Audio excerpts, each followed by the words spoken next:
Welcome to the Dreamit Dose. Let me lay out a scenario. You've just finished pitching a VC and you think the meeting went well. The investor asked a ton of questions and seemed really engaged. But now you're wondering, is this VC just trying to be nice, or do they have a genuine interest in investing? And how do I best move things forward? There are specific questions you can ask to figure this all out, as well as clear signals you should look for. You just need to know what they all are. Let's dive in. Dreamit Ventures has been investing in great early-stage startups for over a decade. The Dreamit Dose allows us to share best practices to help even more founders. Tell us about your great startup using the links below.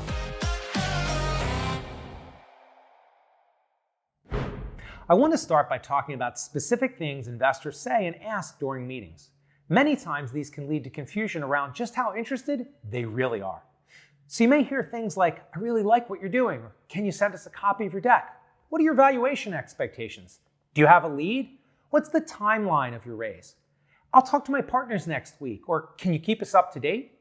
First, I would not take any of these as indicators of genuine interest. Here's why. When they say, "I like what you're doing," know that investors and their firms have a brand and they want to be careful with it.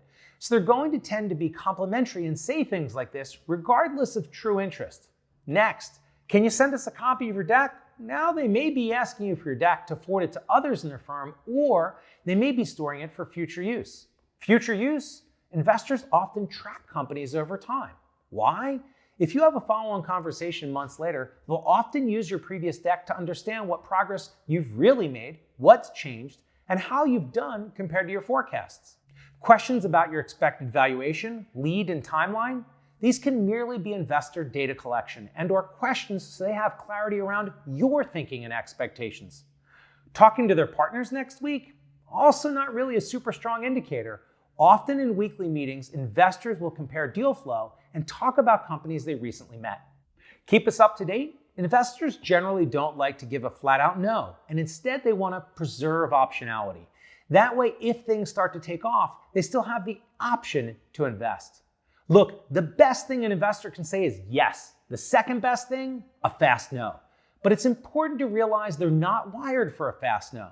There's some ways to tease out what's really going on here, and we'll get to that in a bit. So how can you get a much clearer indication of interest? I want you to consider a different way to end your pitch. Most founders end their pitch with, "I'm happy to take any questions." In my humble opinion, that's really weak. Alternatively, I want you to think about fundraising like sales. Instead of selling your product or service, now you're selling equity in your company. So if you're using a sales mindset, I want you to consider trial closing an investor. You're looking to gauge their interest and find out any objections to sale they may have. Perhaps you end with something more like, "So that's the story. I'd love to answer questions and find out if this is something you may want to invest in," and see what they say. This should flush out any investor concerns. What are the things holding them up from moving forward? With this approach, you'll come out of an investor meeting with a more precise answer to the question, how can I tell if an investor has a genuine interest? However, there are much stronger indicators to look for. First, if towards the end of the meeting and after you've pitched, investors start talking about their value add and what makes them unique, how they're more than just money, that's all a really good sign. The tables have flipped and the investor is now trying to sell you. They feel like you may be of interest, so suddenly you're the customer. Good stuff. Next, if investors ask for a follow-up meeting to dive deeper, that's a good thing. Remember, your objective in the first meeting is to whet their appetite, stay away from no, and make it to the next meeting. The investor explicitly asking for a second meeting, that's some more good stuff.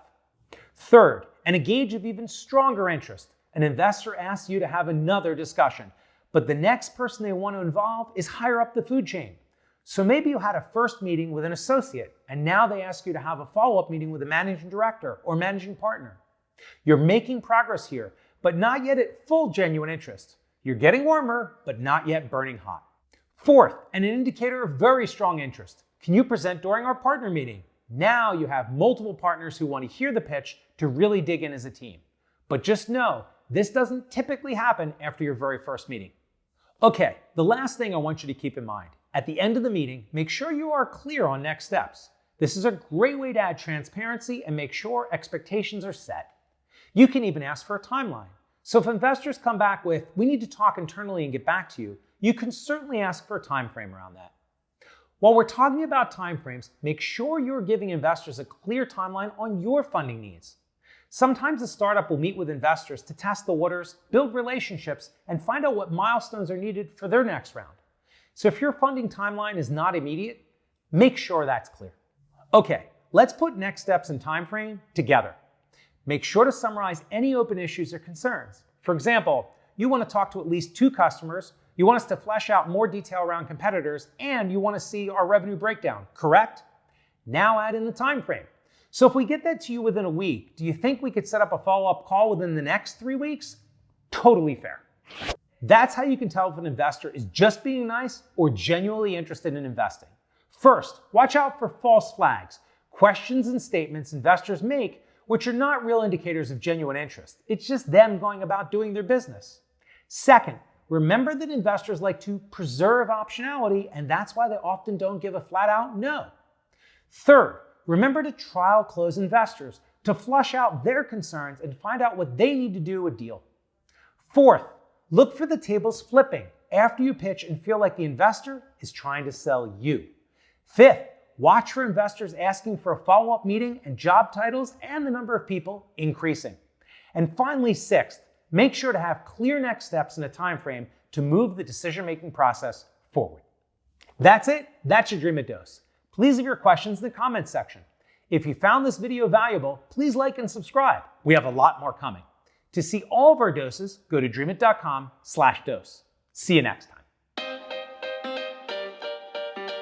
There's specific questions you can ask to figure this all out, as well as clear signals you should look for. You just need. Third, and engage in even stronger interest. Sorry, I swallowed the word, so let's stop. The best thing an investor can say is yes. The second best thing,